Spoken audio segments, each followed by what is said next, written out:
আজকে পাগলি তোকে নিয়ে দু লাইন কথা বলবো। সেটা হচ্ছে সন্তান। তুই আমার সেই সন্তান যাকে পেয়ে আমার জীবনের আমি প্রথম মা হওয়ার অনুভূতি পেয়েছিলাম। সেই অনুভূতিটা যে কি মধুর আর কি আনন্দের তা কাউকে বলে বোঝানো যাবে না। এরপর তোকে নিয়ে শুরু হলো আমার নতুন পথ চলা।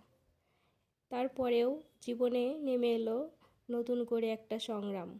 তো সেই সংগ্রামটাতেও একমাত্র আমার পাশে সবসময় যে ছিল সে হচ্ছে তুই।